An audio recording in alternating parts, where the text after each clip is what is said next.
आणि आता news top 9ची सुरुवात मोठ्या बातम्यांनी करूया। पनवेलमध्ये मनसेच्या कार्यकर्त्यांनी डान्स बार फोडला। अमराठी लोकांचा रायगडमध्ये सर्वात जास्त डान्स बार असल्याचं राज ठाकरे यांनी केलं होतं वक्तव्य। राज ठाकरेंच्या वक्तव्यानंतर मनसे कार्यकर्ते आक्रमक। दरम्यान डान्स बार तोडफोड प्रकरणी गुन्हा दाखल। राज ठाकरे यांनी सांगितलेल्या मुद्द्यांची अंमलबजावणी करणं ही मनसैनिकांची जबाबदारी। मनसैनिकांनी पनवेलमधील बारवरील केलेल्या दगडफेकीनंतर संदीप देशपांडे यांची प्रतिक्रिया। मराठी भाषेच्या नावे हिंसा होत असेल तर त्यावर कारवाई करणार। एका वृत्तवाहिनीला दिलेल्या मुलाखतीत मुख्यमंत्री देवेंद्र फडणवीस यांचा दोन्ही ठाकरे बंधूंना इशारा। आम्ही गुजरातला जाऊन मराठी भाषेचा आग्रह धरत नाही।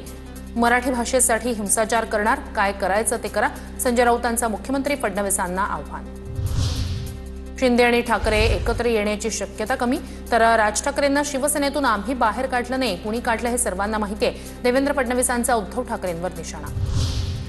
खोक्याची भाषा फडणवीसांनी करू नये। सरकारची निर्मिती खोक्यातूनच झाली। 50 खोके एकदम ओके म्हणणारे गोरंट्याल फडणवीसांच्या पक्षात अजून खोक्यांची ओढाताण सुरूच, यावर बोला। संजय राऊतांचा मुख्यमंत्री फडणवीसांवर हल्लाबोल। एनसीपीनं प्रत्येक वेळी अजित पवारांना खलनायक बनवलं। अजित पवारांना वाटलं त्यांना पक्षामध्ये संपवलं जाते।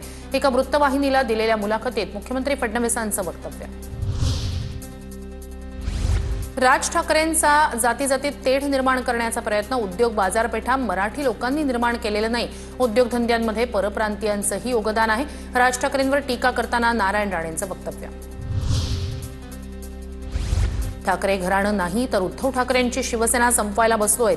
खासदार नारायण राणेंची उद्धव ठाकरेंवर टीका। उद्धव ठाकरे विकृत प्रवृत्ती आता राजकारणात उपयुक्त नाही, नारायण राणेंचं वक्तव्य।